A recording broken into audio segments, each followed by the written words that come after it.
భారతదేశ 77వ గణతంత్ర దినోత్సవాన్ని పురస్కరించుకొని కావలి మాజీ శాసనసభ్యులు వైఎస్ఆర్ కాంగ్రెస్ పార్టీ కావలి ఇన్ఛార్జి రామిరెడ్డి ప్రతాప్ కుమార్ రెడ్డి నివాసం వద్ద ఉన్న వైసీపీ కార్యాలయంలో జాతీయ పతాకావిష్కరణ కార్యక్రమాన్ని ఘనంగా నిర్వహించారు.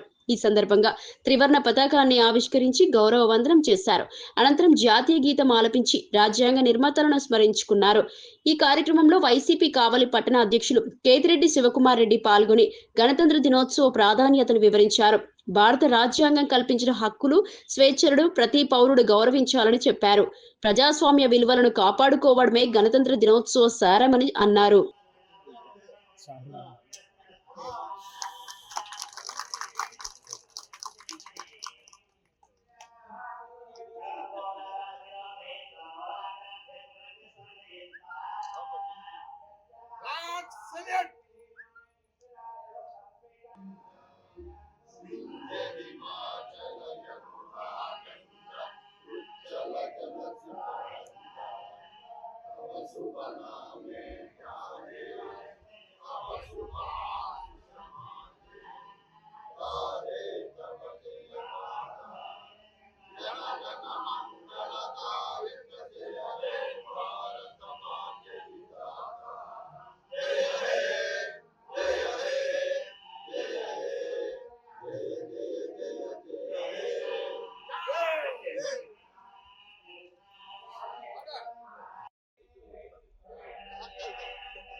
భారత గణతంత్ర దినోత్సవ శుభాకాంక్షలు. జనవరి 26 మన రాజ్యాంగాన్ని డాక్టర్ బిఆర్ అంబేద్కర్ రచించి 26 నుంచి ఈ రాజ్యాంగాన్ని అమలు చేసే రోజు అధికారికంగా. దాని సందర్భంగా అందరూ కూడా కులమతాలకు అతీతంగా అందరూ బాగుండాలా, అందరూ ప్రశాంతంగా ఉండాలా, సౌభ్రాతత్వం, భిన్నత్వంలో ఏకత్వం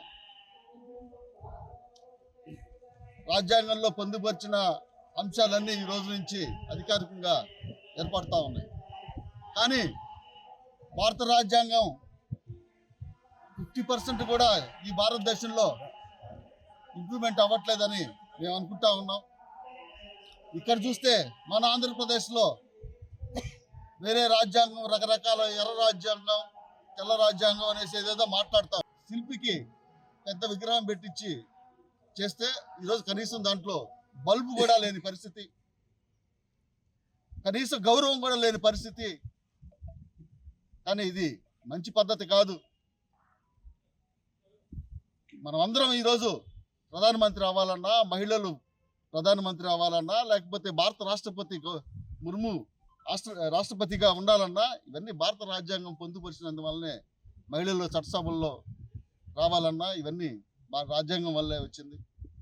ఈ రాజ్యాంగాన్ని గౌరవించిన రోజు మన భారతదేశం బాగుంటుందని అందరికీ రిపబ్లిక్ డే శుభాకాంక్షలు తెలియజేస్తూ, రామిరెడ్డి ప్రతాప్ కుమార్ రెడ్డి గారి ఆదేశాల మేరకు ఇక్కడ ఈ కార్యక్రమం గర్వంగా నడిపిస్తా ఉన్న వైఎస్ఆర్ పార్టీ నాయకులందరికీ కూడా పేరు పేరున హృదయపూర్వక కృతజ్ఞతలు తెలియజేస్తాం. నాడు వైద్య విద్యలో ఏ రకంగా ఈ రాష్ట్రాన్ని ముందుకు తీసుకెళ్లాడో, ఆయన పెట్టిన ఫీజు రింబర్స్మెంట్ కావచ్చు, ఆ రోజు కల్పించిన నిజంగా వైద్యం 108, 104 ఆరోగ్యశ్రీ ఇటువంటి వాటి వల్ల ఈరోజు ఎంతో మంది డాక్టర్లు, ఇంజనీర్లు కాగలిగారు.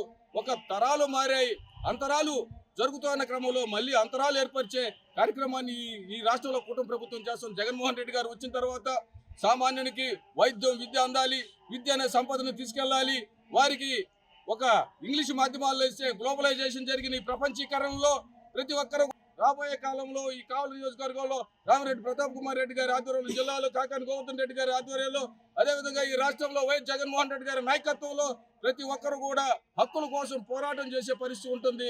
రానున్న కాలంలో ఈ కూటమి ప్రభుత్వానికి రెడ్ బుక్ రాజ్యాన్ని కాలరాసి అంబేద్కర్ రాజ్యాంగాన్ని అమలుపరిచే రోజు వస్తుంది. అప్పుడే మనకి నిజమైన గణతంత్ర దినోత్సవం అని చెప్పని ఈ సందర్భంగా తెలియజేస్తూ మరోసారి కావలి నియోజకవర్గ ప్రజలందరూ కూడా గణతంత్ర దినోత్సవ శుభాకాంక్షలు తెలియజేస్తూ జై హింద్.